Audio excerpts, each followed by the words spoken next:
Hello students. सो हम लोग motion in straight line का जो मैंने ऑब्जेक्टिव बेस्ड पीडीएफ दिया था उसका जो न्यूमेरिकल से हम लोग वो वाला सॉल्व कर रहे थे। तो इससे पहले जो एक वीडियो था उसमें एआईपीएमटी के सेक्शन के अंदर जितना भी क्वेश्चन था हम लोगों ने ऑलमोस्ट सभी को डिस्कस कर लिया। नाउ ठीक उसके नीचे देखो जो पीडीएफ है, जिसको जिसको पीडीएफ मिल गया ठीक है। इसका पहला वाला जो वीडियो था उसमें मैंने पीडीएफ डाउनलोड करने का लिंक दिया हुआ है। तो पहला वाला वीडियो का लिंक मैं फिर से इस वीडियो के डिस्क्रिप्शन में दे दूंगा। तो कोई नया स्टूडेंट दोनों वीडियो अच्छे से देखना तभी मालूम पड़ेगा। ओके, तो आज जो एम्स कॉम्पिटिटिव एग्जाम का सेक्शन है, ओके, उसमें से हम लोग स्टार्ट करते, देखते हैं हम लोग कितना सॉल्व कर पाते। ओके, तो एम्स जो पीडीएफ है, एम्स सेक्शन के अंदर जो पहला क्वेश्चन है देखो, number 1, the displacement of a body is given to be proportional to the cube of time elapsed, the magnitude of acceleration of the body. So क्या दिया हुआ है, जो displacement है that is proportional to the cube of time, that means t cube. yes or no? अभी अगर इसमें से प्रोपोर्शनलिटी हटा दोगे तो एक कांस्टेंट देना पड़ेगा। ये कांस्टेंट हम लोगों ने दे दिया k। ओके, हम लोग को निकालना है क्या है, हम लोग को निकालना है एक्सीलरेशन। तो एक्सीलरेशन निकालने के लिए पहले हम लोग को वेलोसिटी चाहिए। वेलोसिटी क्या होगा, ds by D T. So ds by D T करोगे तो क्या आएगा, ddt of k t cube. तो k कांस्टेंट है, बाहर आ जाएगा। ddt ऑफ t क्यूब क्या होगा, 3t स्क्वायर। तो ये हो गया वेलोसिटी। सो एक्सीलरेशन कितना होगा, dv बाई डी टी। तो एक्सीलरेशन कितना मिलेगा, ddt of k 3t square. तो अभी ये 3k कांस्टेंट है, ये बाहर आ जाएगा। ddt ऑफ t स्क्वायर क्या होगा, ट्वाइस t। सो एक्सीलरेशन कितना मिला, 3 2 जा 6kt। तो ये 6k क्या है, कांस्टेंट। अगर कांस्टेंट हटाओगे तो हम लोग लिख सकते हैं acceleration directly proportional to t। तो कोई भी चीज डायरेक्टली प्रोपोर्शनल होता है तो क्या होता है, टाइम इंक्रीज होगा तो एक्सीलरेशन इंक्रीज होगा, टाइम डिक्रीज होगा तो एक्सीलरेशन डिक्रीज होगा। तो as per the given option answer क्या होगा,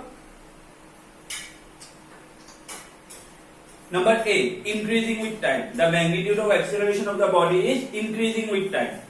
ओके, क्योंकि ये डायरेक्टली प्रोपोर्शनल है। ओके,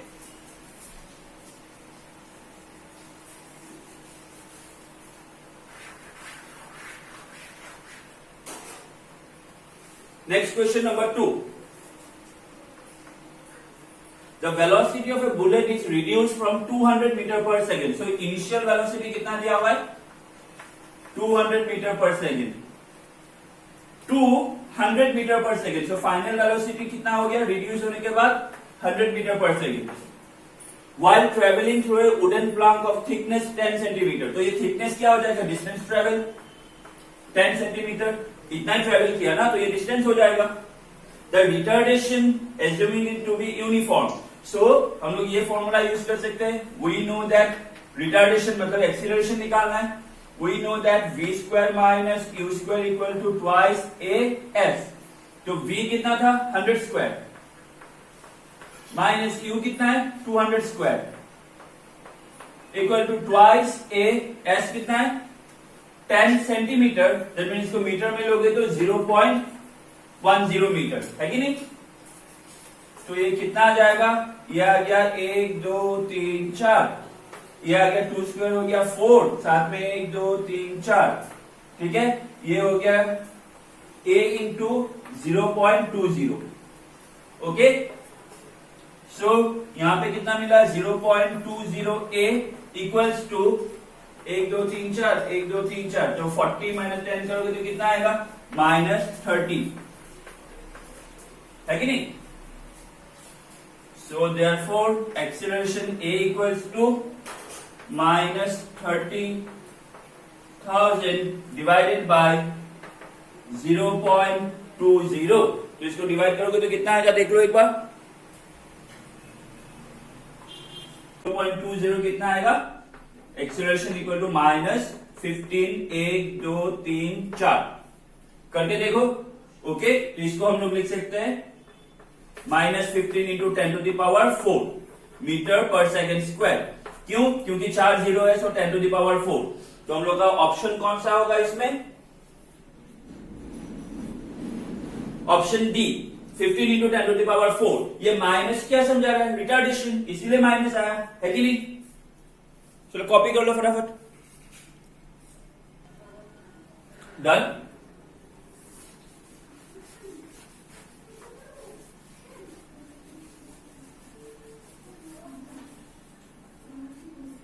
ओके, नेक्स्ट देखो question number 3। A particle starts from rest and has an acceleration of 2 meter per second square for 10 seconds. Okay. After that, the particle travels for 30 seconds with constant speed and then undergoes a retardation of 4 meter per second square and comes back to rest. The total distance covered by the particle. तो इसमें ना 3 part है। देखो, पहले particle rest से start करता है और एक्सिलरेट करता है, फिर पार्टिकल कांस्टेंट स्पीड से जाता है, फिर रिटार्डेशन मतलब स्लो डाउन करके फिर रेस्ट पे आता है। तो 3 अलग अलग पार्ट में कितना डिस्टेंस कवर किया वो निकाल के टोटल प्लस कर देना है। ठीक है, तो पहले क्या हुआ? एक्सिलरेशन। तो एक्सिलरेशन वाला पार्ट में डिस्टेंस कवर निकाल लेते हैं हम लोग। तो देखो क्वेश्चन में दिया हुआ है पार्टिकल स्टार्ट फ्रॉम रेस्ट। तो इनिशियली रेस्ट से स्टार्ट किया, वेलोसिटी 0। एक्सिलरेशन कितना था? 2 मीटर पर सेकेंड स्क्वायर। कितने टाइम के लिए ट्रेवल किया? 10 second. So s equal to u t plus half a t square, u 0 तो ये 0 हो जाएगा, हाफ ए हो गया 2 into T square that means 10 square. तो ये 2 कैंसिल, एस कितना मिला? 100 मीटर। ओके, तो ये हो गया पहला पार्ट। सेकेंड पार्ट में बॉडी कांस्टेंट स्पीड से जा रहा है, कांस्टेंट स्पीड से जा रहा है। अभी बात समझो, हाँ, बॉडी रेस्ट से स्टार्ट किया, कुछ ना कुछ फाइनल वेलोसिटी पे जाएगा। आफ्टर 10 सेकेंड उसका कुछ ना कुछ वेलोसिटी होगा ना। तो ये बॉडी 10 सेकेंड के बाद जो फाइनल वेलोसिटी होगा, सेकेंड केस में यही उसका इनिशियल हो जाएगा। बात समझ में आ रहा है कि नहीं? पकड़ लो, मैंने टोटल 3 पार्ट में डिस्टेंस कवर किया। तो पहले पार्ट में मैंने रेस्ट से शुरू किया और मेरा स्पीड हो गया 15। तो सेकेंड पार्ट में मेरा 15 से शुरू होगा और मेरा हाईएस्ट चला गया 30। तो थर्ड पार्ट में 30 से शुरू होगा और मेरा हाईएस्ट कितना जाएगा या फिर रेस्ट पे जाएगा तो फिर से 0। दैट मीन्स पहले पार्ट का फाइनल दूसरे पार्ट का इनिशियल स्पीड हो जा रहा है कि नहीं? तो यहाँ पे तो फाइनल वेलोसिटी है ही नहीं, तो मैं निकाल लेता हूं। So v equal to u plus a t. U कितना था? 0। ए कितना था? 2। टी कितना था? 10। सो 20। सो v कितना मिला? 20 मीटर पर सेकेंड। दैट मीन 10 सेकेंड के बाद उसका वेलोसिटी कितना हो गया? 20। अभी जो कांस्टेंट स्पीड से जा रहा है ना, तो वो इसी 20 में जाएगा क्योंकि स्पीड तो चेंज नहीं हुआ, कांस्टेंट है। सो वेलोसिटी कितना हो गया? 20 मीटर पर सेकेंड। ये कांस्टेंट स्पीड कितने टाइम के लिए रहता है? 30 सेकेंड। तो टाइम हो गया 30 सेकेंड। सो डायरेक्ट फॉर्मूला लगा दो। We know that speed equal to distance by time. Speed कितना दिया हुआ है? 20। वेलोसिटी स्पीड यहां पे सेम ही है 20। डिस्टेंस नहीं मालूम, मैंने ऐसे ही रख दिया। टाइम कितना है? 30। सो क्रॉस मल्टीप्लाई करो, डिस्टेंस कितना आएगा? 3 to the 600 metre. So constant speed में कितना डिस्टेंस गया? 600 मीटर। अभी रिटार्डेशन मतलब जब स्लो हो रहा है, third part. So third part में क्या दिया हुआ है? रिटार्डेशन कितना है? 4। मतलब जो एक्सेलरेशन है वो कितना होगा? -4। रिटार्डेशन है ना, ऑब्वियसली कांस्टेंट वेलोसिटी से जा रहा था, तो इसी वेलोसिटी के साथ तो वो धीरे धीरे डिक्रीज होगा। मतलब थर्ड पार्ट में ये कांस्टेंट है ना, तो इनिशियल वेलोसिटी सेम होगा 20 मीटर पर सेकेंड। बात समझ में आ रहा है कि नहीं? वो 20 से ही जा रहा है। अभी थर्ड पार्ट में भी उसका इनिशियली कितना था? 20। फिर क्वेश्चन ने बोला वो रेस्ट पे आ जाएगा, तो फाइनल कितना हो जाएगा? 0। ओके, हम लोग को क्या निकालना है? डिस्टेंस। तो ये वाला फॉर्मूला यूज कर लो, v² - u² equal to 2s। v कितना है 0 स्क्वायर माइनस u कितना है 20 स्क्वायर कितना हो जाएगा 400. ओके 2a a कितना है -4 2 into -4 -8s. So minus minus cancel s equal to कितना हो जाएगा 8 से काटोगे तो 8 5 50 metre. So what is the total distance covered by the body? 100 plus 600 700 plus 50 750 metre. Okay देख लो एक बार अच्छे से. ओके नेक्स्ट देखो.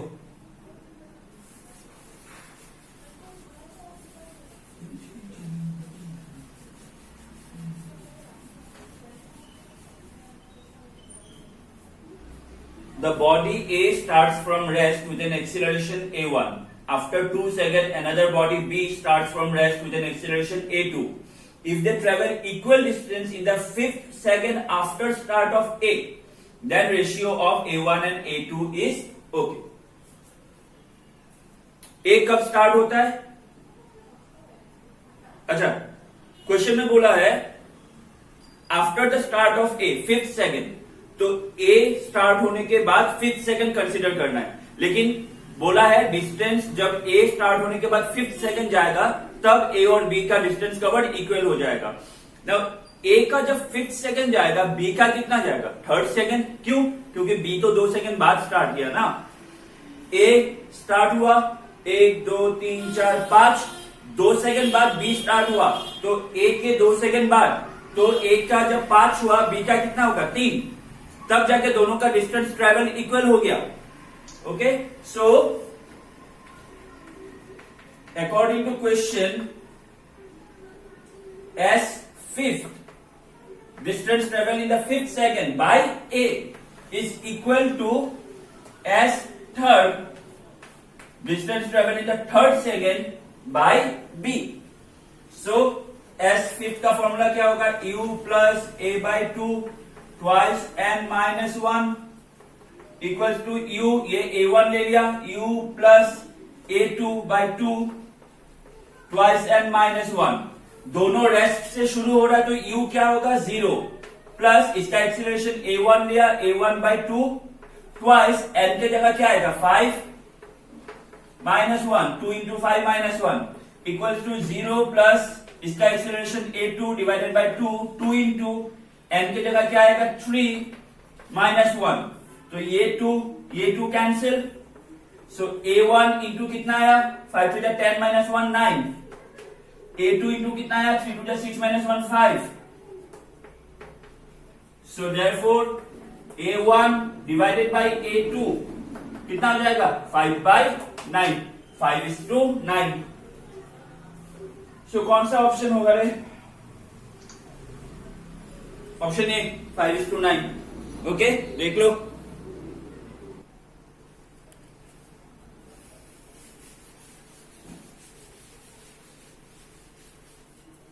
Okay question number 5. A body starts from rest and moves with a uniform acceleration. The ratio of distance covered in the nth second to the distance covered in n seconds. Now nth और n में difference क्या है? अगर मैं तुमको बोलूं distance cover in the 5th second तो वो हो जाएगा वो 4 and 5 के बीच वाला particular second. But distance cover in 5 second 0 to 5. तो nth एक पर्टिकुलर n टोटल 0 से लेके n तक है कि नहीं. नाउ दिया हुआ है body start from rest. So s n formula क्या था u plus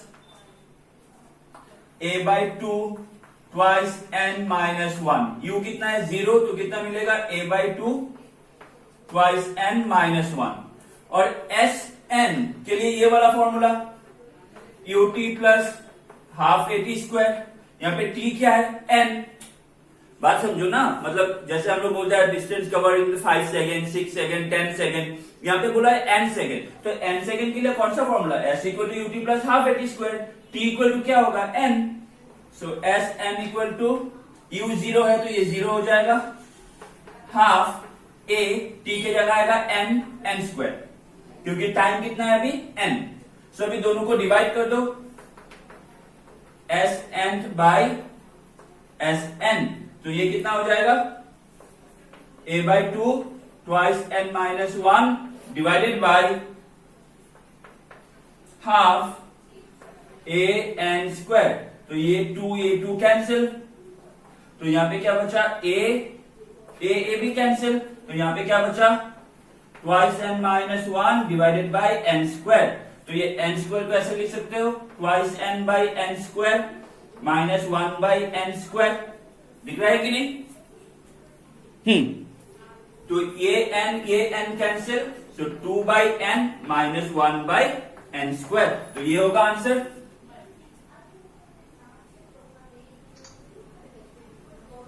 that means option number 1 2 by n minus 1 by n²।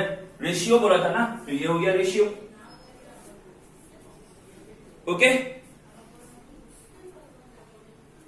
हो गया, कॉपी हो गया।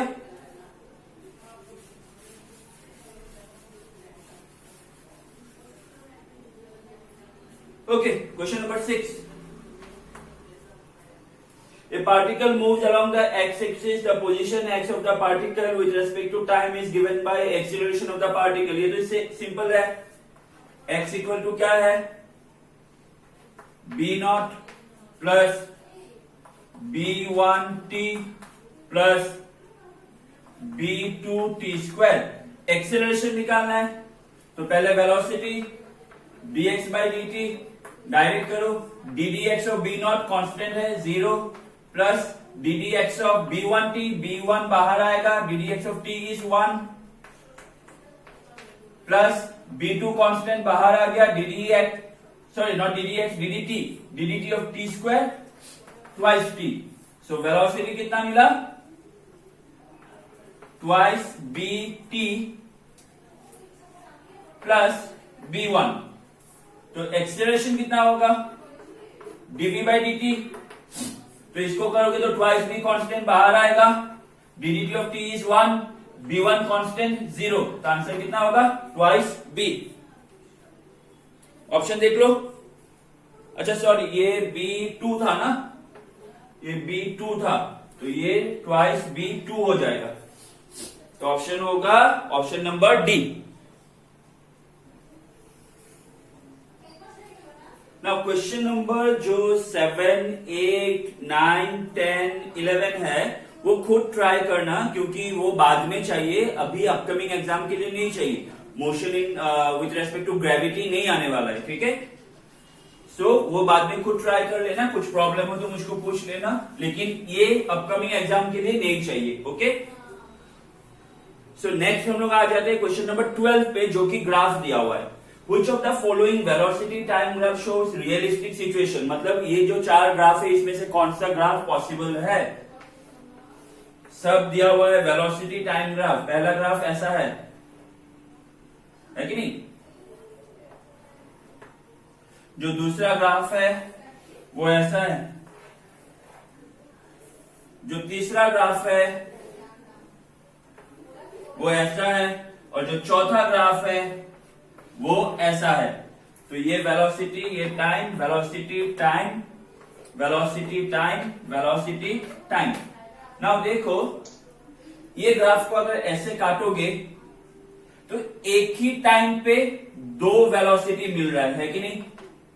एक पॉइंट ऑफ टाइम पे 2 वेलोसिटी मिल रहा है। ये वाला पॉसिबल नहीं है, ये मैंने पहले समझाया हुआ है। इसको भी अगर काटोगे एक ही टाइम पे ये एक वेलोसिटी, ये एक वेलोसिटी, 2 वेलोसिटी मिल रहा है, ये भी पॉसिबल नहीं है। इसको काटोगे एक ही टाइम पे एक वेलोसिटी, 2 वेलोसिटी, पॉसिबल नहीं है। इसको काटो एक टाइम पे एक वेलोसिटी, एक टाइम पे एक ही वेलोसिटी, है कि नहीं? एक ही पॉइंट पे काट रहा है ना, तो एक वेलोसिटी रिप्रेजेंट कर रहा है, एक वेलोसिटी रिप्रेजेंट कर रहा है, तो सिर्फ ये वाला पॉसिबल है, बाकी तीनों इम्पॉसिबल है। ओके, रफ करो। ये नंबर 12 था।